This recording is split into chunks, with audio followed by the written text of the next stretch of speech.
हिंदू मुस्लिम मंदिर मस्जिद का स्वांग रच राजनीति में अपनी दुकान चमकाने वाले योगी बाबा महाकुंभ का श्रेय लेने के चक्कर में बुरा फंस गए हैं।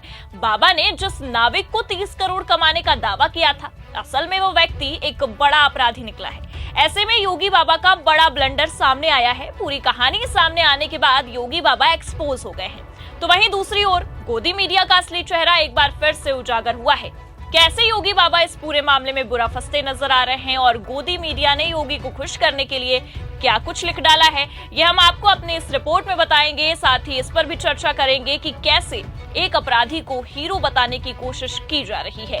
नमस्कार, मैं हूं आपके साथ प्रगति ठाकुर और आप देखना शुरू कर चुके हैं 4 PM न्यूज नेटवर्क। दोस्तों, 2 दिन पहले यूपी की विधानसभा में योगी बाबा ने महाकुंभ को लेकर एक बड़ा बयान दिया था। इस बयान में योगी बाबा का दावा था कि लोगों को महाकुंभ में बड़ी संख्या में व्यापार में मुनाफा हुआ है और कई परिवारों के घर और जीवन सुधर गए हैं।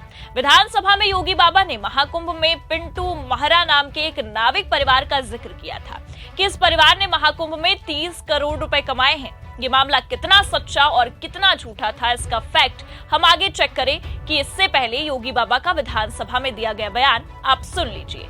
एक नाविक परिवार की एक सक्सेस स्टोरी यहां पे बता रहा हूं।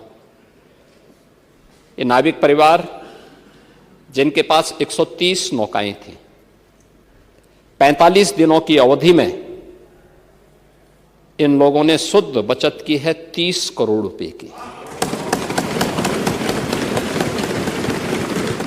यानी एक नाव ने 45 दिनों में 23 लाख रुपए की बचत की है, कमाई की है।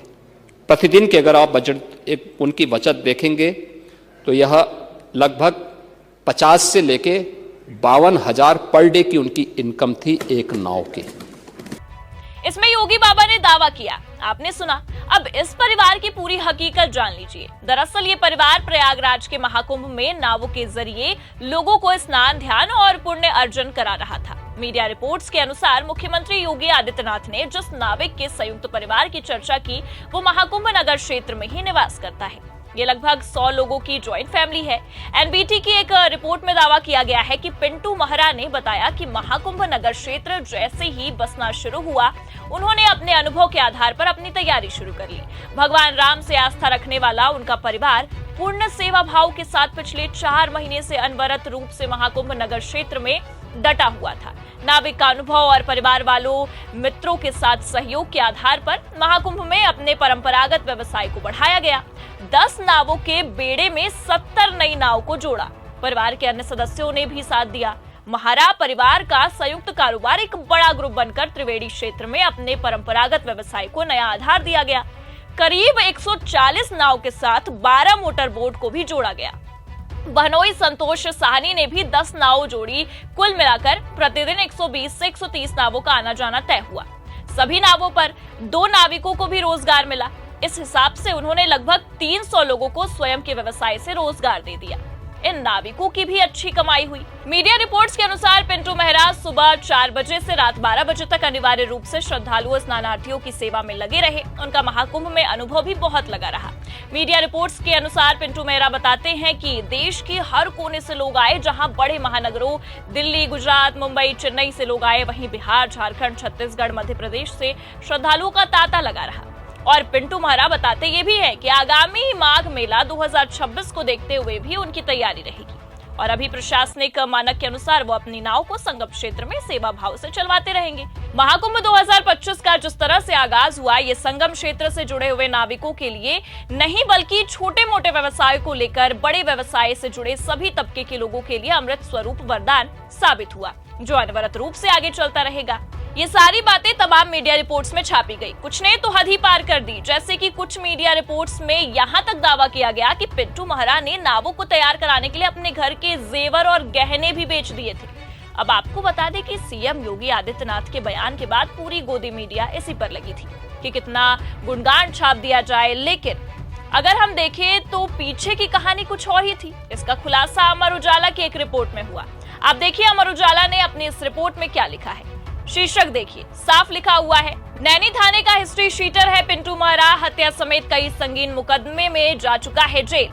ये तो खबर का शीर्षक है, लेकिन खबर के अंदर और भी बड़े खुलासे हुए हैं।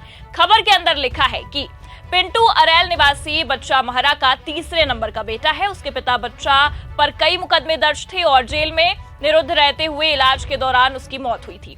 उसका बड़े भाई आनंद महरा का भी आपराधिक रिकॉर्ड था और कई साल पहले 2 अन्य लोगों समेत उसकी यमुना नदी के बीच नाव में हत्या कर दी गई थी।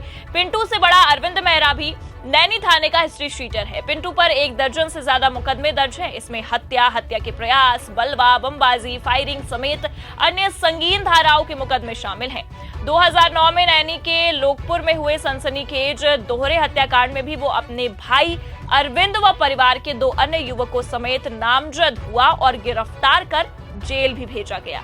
इसमें अनिरुद्ध उर्फ बर्रू निषाद व उसके छोटे बेटे छगन निषाद को रास्ते में रोककर 2 गाड़ियों से आए हमलावरों ने बम गोलियों से भून दिया था। इसके बाद 2017 में हत्या के एक और मुकदमे में पिंटू नामजद हुआ।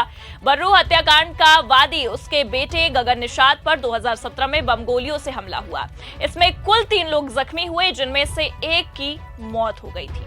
28 अगस्त 2022 को उसके खिलाफ दारांगज थाने में एक और मुकदमा दर्ज हुआ। आरोप लगा कि सोनभद्र जिले में रहने के दौरान उसने बर्रू निषाद के परिवार को धमकाकर गवाही अपने पक्ष में करा ली थी। मामले की शिकायत जिला जज को भेजी गई थी। इसके साथ एक ऑडियो भी भेजा गया था। पिंटू महाराज समेत 8 लोगों पर महाकुंभ के दौरान नाविक से रंगदारी मांगने समेत अन्य आरोपों में 11 फरवरी को मेला कोतवाली में मुकदमा दर्ज किया गया। अरैल निवासी नाविक शनि निषाद ने आरोप लगाया कि आरोपियों ने उसके भाई पिंटू निषाद को मारपीट कर घायल कर दिया। धमकाया कि नाव चलाना है तो सभी को 5-5 हजार रुपए देने होंगे, वरना जान से मारकर फेंक दिए जाओगे। आरोप यह भी है कि इससे पहले भी आरोपी दोनों भाइयों से 8,000 रुपए छीन चुके थे। नैनी में महरा व गंजिया परिवार की अदावत लंबे समय से चली आ रही है। इसमें कई जानें जा चुकी हैं। इसमें महरा परिवार पर हमले हुए तो पप्पू गंजिया को भी जान से मारने की कोशिशें हुई। आनंद की हत्या में पप्पू गंजिया का नाम आया तो कई साल पहले गरुघाट में चौतरफा घेर कर पप्पू पर बम गोलियों से हमला किया गया, जिसमें वो बाल बच गया था। उधर बर्रू निषाद की हत्या के बाद उसके बेटे गगन से भी महरा परिवार की रंजिश चल रही थी। इस मीडिया रिपोर्ट में पिंटू महरा की पूरी सच्चाई खोलकर रख दी गई है। ऐसे योगी बाबा विधानसभा में बयान देकर बुरा फंस गए हैं। अब इस मामले पर सपा और कांग्रेस पूरी तरह से आक्रामक है। कांग्रेस ने अपने मीडिया सेल पर इस पूरे मामले को अपलोड कर दिया है, जो भी इस पोस्ट को देख रहा है। बाबा के दावों की सच्चाई सबके सामने आ रही है। आपको क्या लगता है कि बाबा ने एक अपराधी का सदन में गुणगान करके बड़ी चूक कर दी? क्या अपने बाबा जी महाकुंभ के श्रेय लेने की होड़ में लगातार ब्लंडर करते जा रहे हैं? अपने राय विचार कमेंट बॉक्स में जरूर बताएं। ये खबर कैसी लगी लाइक और शेयर जरूर करें। चैनल पर नए हैं तो सब्सक्राइब और ज्वाइन करना भी ना भूलें। देखते रहिए 4 PM न्यूज नेटवर्क। नमस्कार।